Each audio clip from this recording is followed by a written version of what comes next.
Bienvenue, chers téléspectateurs de Digital Congo, à cette émission Questions internationales qui vous donne un peu plus de l'éclairage sur les questions d'actualité hors de nos frontières. Aujourd'hui, nous allons nous intéresser à ce litige qui oppose la République démocratique du Congo à l'Ouganda. Vous le savez que depuis 2005, la Cour internationale de justice a condamné l'Ouganda à réparer le préjudice causé à la République démocratique du Congo depuis 1998 à 2003. Alors sur ce plateau, nous recevons Maître Trésor Lungungu qui fait partie de la défense de la partie congolaise. Et lui, il va un peu plus nous éclairer là-dessus. Bonjour Maître. Oui, bonjour Madame. Ah oui, comme je l'ai dit tout à l'heure, là, la Cour internationale de justice a condamné l'Ouganda depuis 2005 à réparer les dommages causés à la RDC depuis 1998 à 2005. Mais jusqu'à présent, la question n'a jamais été réglée. Et à présent, la Cour a ordonné une expertise pour évaluer ces différents dégâts, crimes causés en RDC, et je crois qu'une équipe d'experts a été diligentée pour cette expertise. Parlez-nous un peu du rôle de cette équipe. Qu'est-ce qu'ils vont faire, qu'est-ce que l'équipe va faire concrètement sur le terrain? Bon, comme vous venez de le dire, la Cour a d'abord commencé par condamner l'Ouganda pour avoir violé les droits internationaux, en l'espèce avoir violé l'intégrité territoriale et l'indépendance politique de la RDC. Et à la suite de cette condamnation, de ces constats de la violation du droit international, la Cour a tiré la conséquence que l'Ouganda devait, conformément aux principes qui régissent les relations internationales, réparer les conséquences de cette violation, c'est-à-dire les préjudices causés. Mais à l'issue de cet arrêt, la Cour n'avait pas déterminé la forme ainsi que la hauteur des réparations que l'Ouganda doit à la République démocratique du Congo. La Cour avait donc laissé aux parties la possibilité de s'entendre et de trouver la forme ainsi que la hauteur de ces réparations-là. Et les parties ont commencé des négociations, elles n'ont pas trouvé un point de convergence sur les formes des réparations et la hauteur de ces réparations.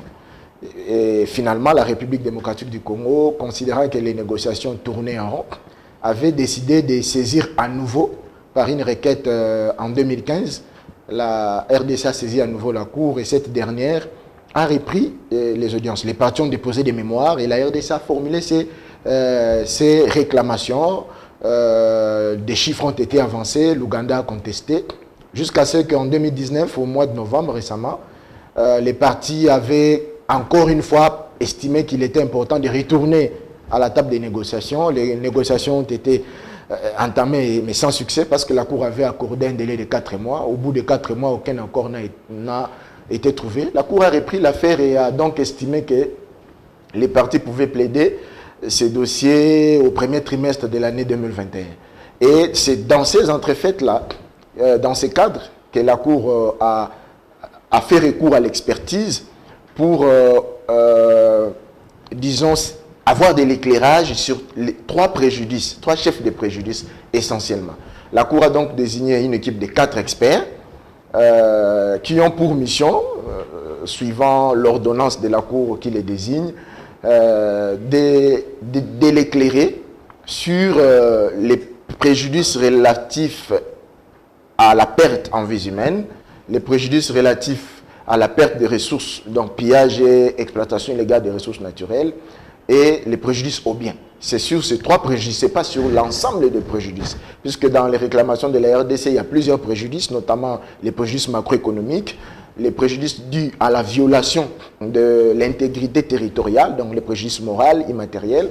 Mais la Cour n'a désigné les experts que sur 3 chefs de préjudices, et c'est fondant sur l'article 50 de son statut, la Cour a estimé que les chiffres avancés par la RDC concernant ces 3 préjudices soulevaient des questions techniques et il était donc indiqué de faire recours à l'expertise pour que les experts disent si les évaluations faites par la RDC cadrent avec ce qu'ils ont l'habitude de faire au quotidien. Voilà. Alors, vous pensez que ça sera bien fait ce travail, puisque ça a pris trop de temps, je crois 2 ans après la décision de la Cour internationale de justice. D'abord, en fait, si nous commençons un peu par la jeunesse, Laurent Désiré Kabila et Yoweri Museveni ont décidé de la mise en œuvre d'un comité ad hoc pour essayer de trouver un compromis. Mais ça n'a pas marché. En 2019, on a parlé d'une réparation à l'amiable. Ça n'a pas marché. Est-ce que vous pensez que cette fois-ci, ça va réussir? Cette fois-ci, il ne s'agit plus d'un autre round de négociations. Comme je viens de le dire, nous avons eu 2 rounds. Dans ces 2 rounds, il y a eu plusieurs épisodes. C'est vrai que les négociations n'ont pas accouché d'un très bon résultat. C'est d'ailleurs pour cette raison que la Cour a décidé de reprendre l'affaire.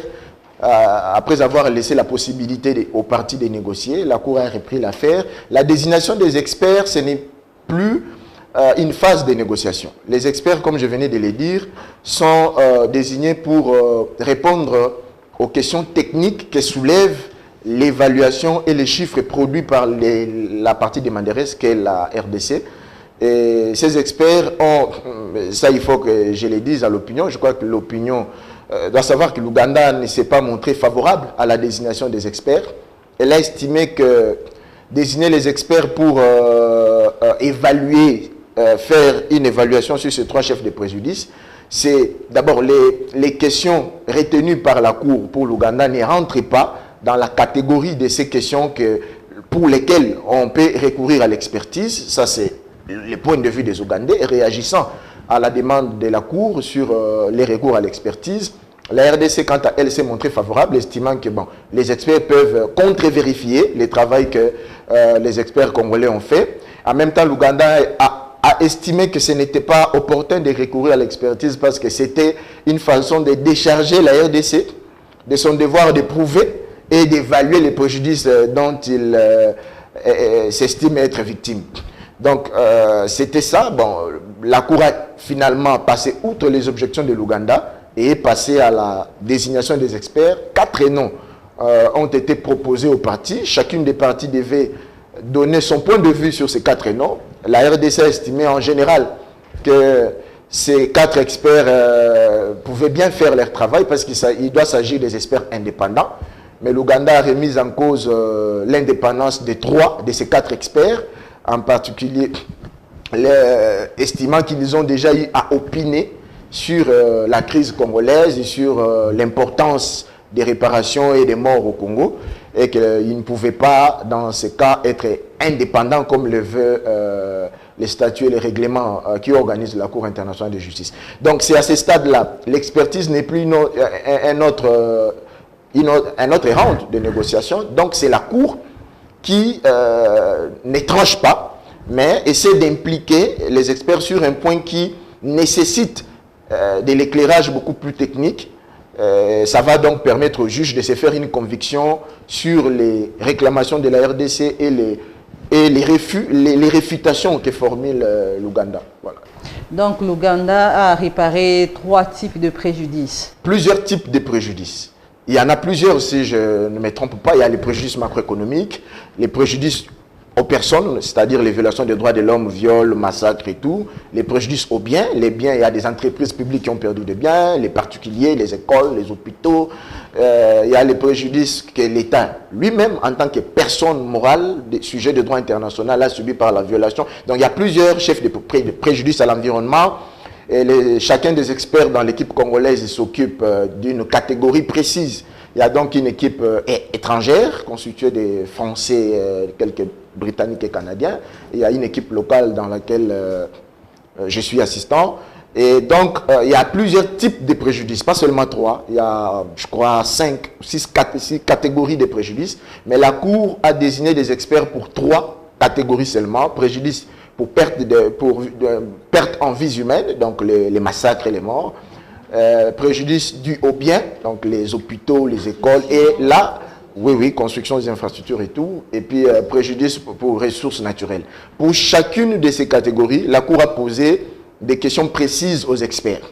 Pour les vies humaines, par exemple, la Cour veut savoir, dont les experts vont, sur base des preuves fournies par la RDC et d'autres documents qui existent dans l'opinion internationale, quelle évaluation faire des décès, des morts qui ont eu lieu pendant la période désignée, donc la période de l'occupation, et quelle évaluation on peut faire, notamment quelle évaluation s'est faite au Congo pour meurtre et quelle évaluation on peut faire de ces massacres. Pour les ressources humaines, la Cour a posé la question de savoir les diamants, l'or, mais quelle quantité exactement les experts doivent dire à la Cour sur base de ces documents et de ce qu'ils connaissent, quelle quantité de ressources ont été illégalement exploitées ou pillées et quelle évaluation, quelle perte la RDC peut avoir subi sur base de ça.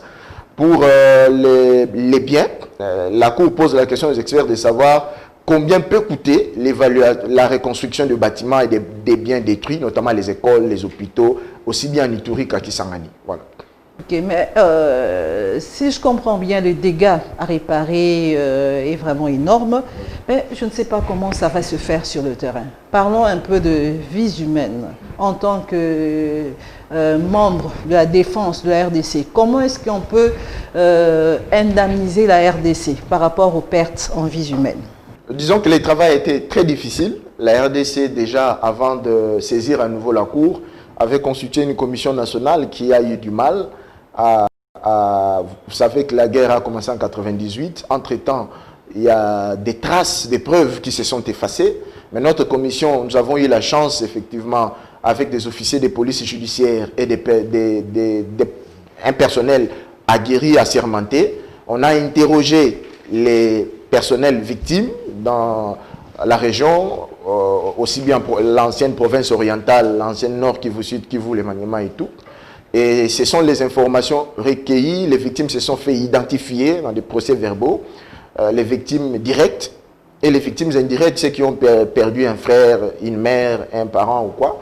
Donc c'est comme ça que ça s'est fait. C'est donc un travail très difficile à ce niveau parce que c'est pour la première fois, ça s'est fait devant les juridictions pénales internationales. La réparation pour crimes de masse, pour des massacres, mais devant la Cour internationale de justice, qui est une juridiction qui juge les États, qui ne juge pas les individus. Ce sera pour une première que l'on se concentre sur la réparation à des cas de massacres, surtout qu'il y a eu des millions de morts. Il faut il faut prouver non seulement les faits, mais aussi prouver les préjudices. Ce n'est pas facile, mais les experts se sont mis à quatre. Ils n'ont sur aucune ressource de leur personnalité, intelligence ainsi que moyens. Je crois que le travail qui a été abattu, la Cour nous donnera, je crois, un bon arrêt sur cette question-là. Et le travail a pris combien de temps, le travail des experts? Disons qu'il y a eu un travail qui a précédé la saisine de la Cour, qui a commencé quand la Cour a rendu l'arrêt en 2005. Ça fait qu'en 2005, on était encore dans les tralala des élections. C'est bien après les élections de 2006 qu'une commission locale a été constituée, qui a commencé ce travail-là. Donc quand le travail a pris fin en 2015, on a déposé la requête à saisine à nouveau de la Cour. Et là, une autre commission a été constituée, cette fois-là pour assurer la défense. C'est un travail donc de longue haleine qui a commencé donc juste après le prononcé de l'arrêt de 2005, au fond. Les élections de 2006 passées, la commission est descendue sur terrain pour récolter les éléments de preuve. Non, là je parle des experts qui ont été diligentés depuis le 20 septembre de cette année. Ouais. Le travail qu'ils ont par la Cour. Oui, voilà. Oui. Le travail qu'ils doivent, je ne sais pas, ça se poursuit. Ils ont déjà achevé non, le travail se poursuit. Ils vont à la fin de leur travail d'expertise, ils vont produire chacun un rapport et les rapports des experts sera communiqué aux parties qui auront à émettre leurs observations et enfin viendra l'heure de plaidoirie et nous espérons bien qu'avant fin février, mars 2021, nous aurons bien ces plaidoiries pour que les victimes qui ont longtemps attendu et péniblement souffert de ces préjudices ils seront soulagés d'avoir un arrêt qui reconnaît finalement leur droit à la réparation. Oui, je reviens encore sur ma question. Je demandais à votre avis, comment est-ce qu'on peut indemniser les vies humaines? Oh, c'est un... Comment est-ce qu'on peut... Une personne est morte et la RDC a perdu beaucoup de ses concitoyens, ses patriotes qui sont partis. Mais comment on peut indemniser ce préjudice? Oh, je ne me mettrai pas ici à exposer tous les chiffres et toutes les formules contenues dans notre mémoire. Mais que ce soit dans cette affaire dans laquelle on se trouve ou dans les affaires que nous avons tous les jours, quand quelqu'un meurt, soit à la suite d'un accident ou par un meurtre, la vie humaine n'a pas de prix, c'est vrai, mais les évaluations se font. Ça s'est fait à la SONAS, vous voyez tous les jours qu'on procède à l'évaluation. On part des critères qui ne signifient pas que la vie d'un homme a un chiffre, mais on essaie de trouver une hauteur qui donne satisfaction à ses proches, des victimes indirectes. Et voilà, donc pour les cas de décès, ce qui est payé ne représentera jamais la valeur de la vie humaine, mais on essaie de trouver un montant symbolique qui donne une satisfaction aussi bien morale, mais pas simplement symbolique, mais ça doit correspondre à ce que ses proches ont perdu, ça dépend.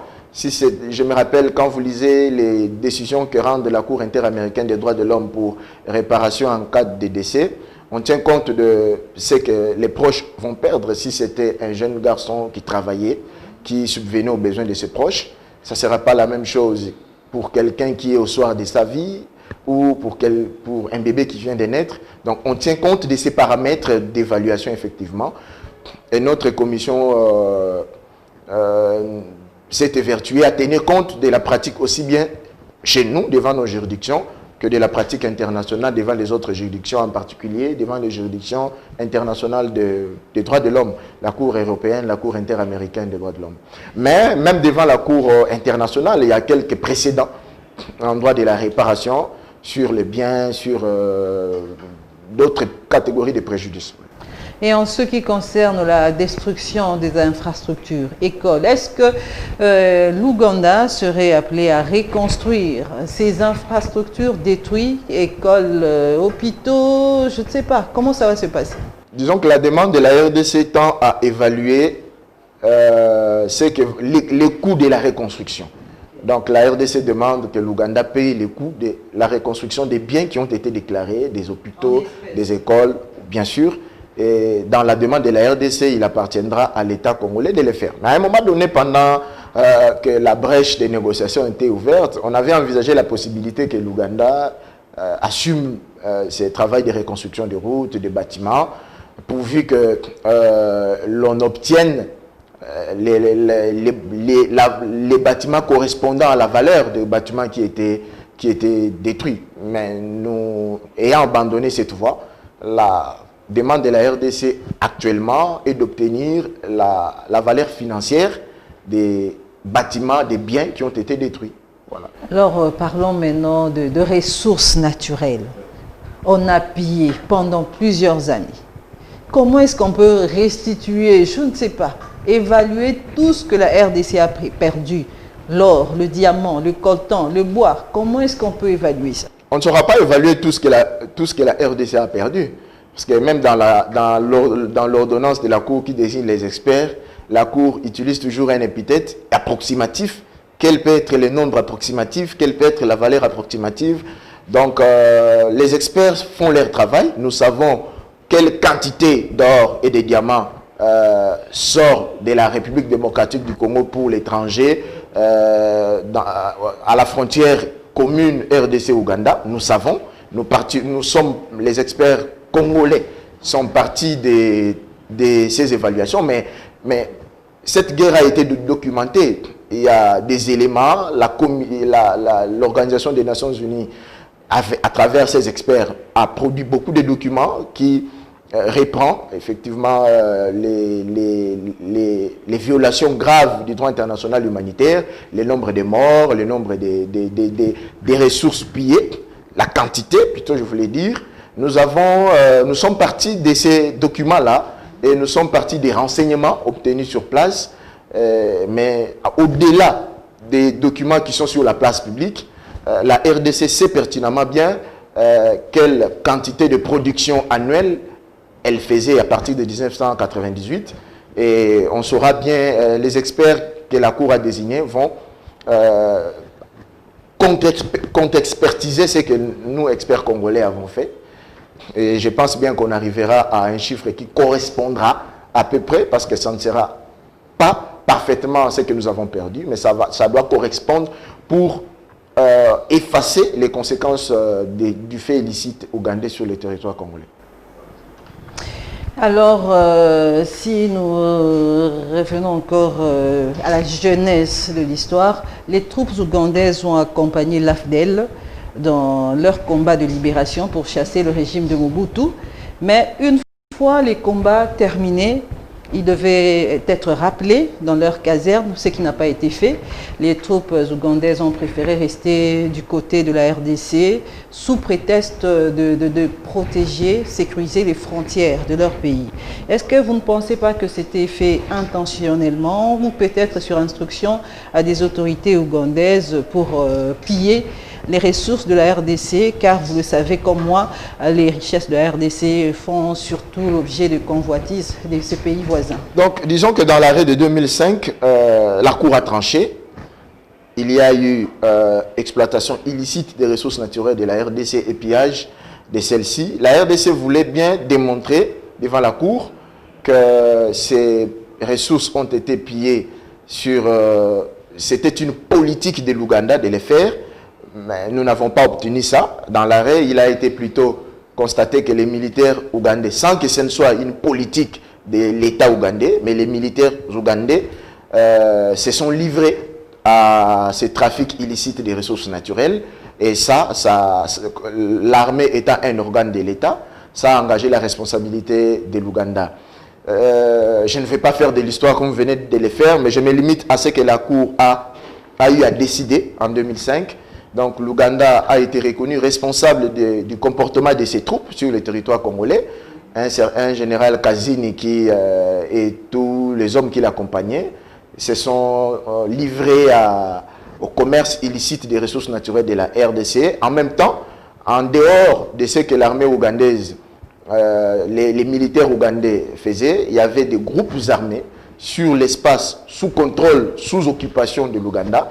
Ces groupes aussi se sont livrés, et la Cour a aussi condamné l'Ouganda pour les faits de ces groupes armés qui se trouvaient sur l'espace sous occupation. En tant que puissance occupante, l'Ouganda avait l'obligation d'empêcher les violations des droits internationaux, en particulier les violations des droits internationaux humanitaires. Ce que ces pays n'ont pas fait, et la Cour l'a reconnu aussi responsable du comportement de ces groupes armés. Donc,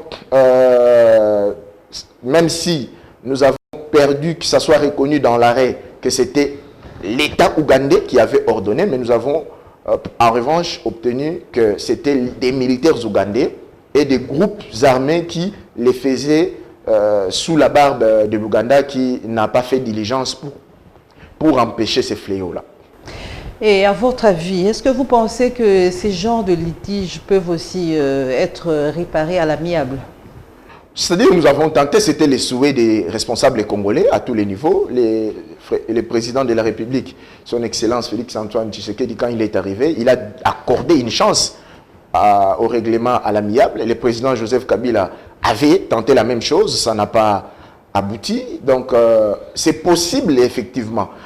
L'Éthiopie et l'Érythrée ont tenté des négociations, mais finalement ils ont eu une sentence arbitrale.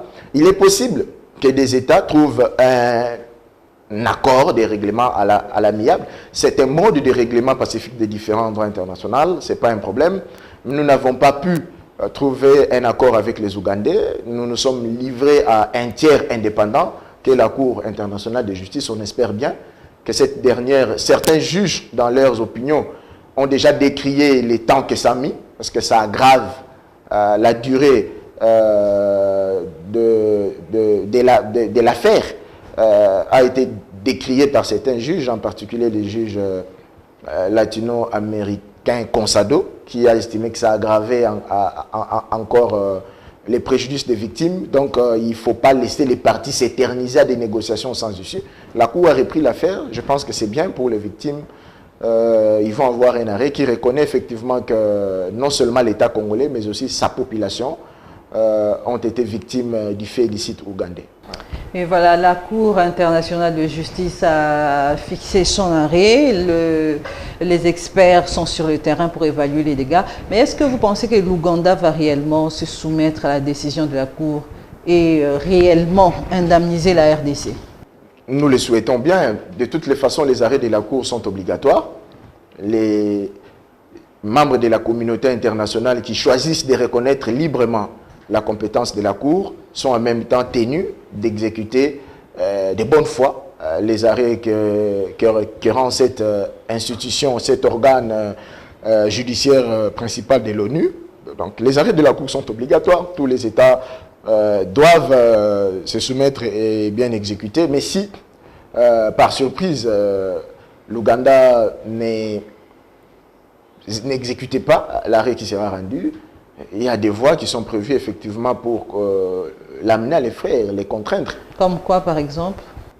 Non, il est simplement prévu que si un État ne veut pas respecter l'arrêt de la Cour ainsi que l'État victime peuvent saisir le Conseil de sécurité et une autre solution peut être trouvée à ce niveau. Vous savez que quand on fait allusion au Conseil de sécurité, ces derniers ont le pouvoir, dès par le chapitre 7 de la Charte, de décider des mesures coercitives non armés ou armés, pour pousser l'État qui viole les droits internationaux à les respecter. Il s'agit, moi je pense bien que l'Ouganda, vous poserez la question pourquoi seulement l'Ouganda alors qu'il y avait le Rwanda et l'Ouganda. L'Ouganda, en acceptant la compétence de la Cour, a déjà montré sa bonne volonté de se soumettre au droit international. On espère qu'il ira jusqu'au bout de la logique de sa volonté. Mais ce serait une très mauvaise surprise, mais les droits internationaux ne manquent pas de solutions à cette hypothèse que vous soulevez là. Voilà. Alors, donc à votre avis, vous pouvez dire que la population congolaise en général et les victimes directes des préjudices causés par l'Ouganda peuvent déjà s'apaiser? Ils doivent s'apaiser parce que l'État congolais n'a pas baissé les bras. L'État congolais n'a pas ménagé ses efforts, n'a hésité sur aucun des moyens pour poursuivre cette affaire. Et là, effectivement, je ne suis pas entré dans les détails de ce travail trop technique d'évaluation pour vous montrer combien les services de l'État congolais, en particulier du ministère de la Justice, du ministère des Affaires étrangères, ils doivent s'apaiser. Je crois que ce n'est plus pour longtemps. C'est la volonté des dirigeants congolais qu'on trouve cet arrêt historique qui va prêcher par son exemple pour que tous les autres voisins apprennent que les relations internationales sont encadrées par des règles et qu'il faut respecter ces règles, et notamment les règles du respect de la souveraineté des voisins, l'indépendance politique et l'intégrité territoriale, le respect du droit international, du droit de l'homme et du droit international humanitaire. C'est les souhaits des dirigeants congolais, c'est les souhaits des experts qu'il a recrutés et c'est les souhaits de toute la population congolaise. Et nous espérons bien que très bientôt, comme cela a été prévu par la Cour, très bientôt les plaidoiries vont avoir lieu et l'arrêt sera rendu. Ok, voilà, je crois que nous sommes à la fin. Monsieur Trésor Lungungu, merci d'être venu. Merci beaucoup. Merci aussi à vous, chers téléspectateurs, d'avoir suivi cette émission. Je rappelle que nous recevions sur ce plateau de questions internationales Maître Trésor Lungungu, qui fait partie de la défense de la partie congolaise dans ce litige qui oppose la RDC à l'Ouganda. Une fois de plus, merci de nous avoir suivis. Au revoir.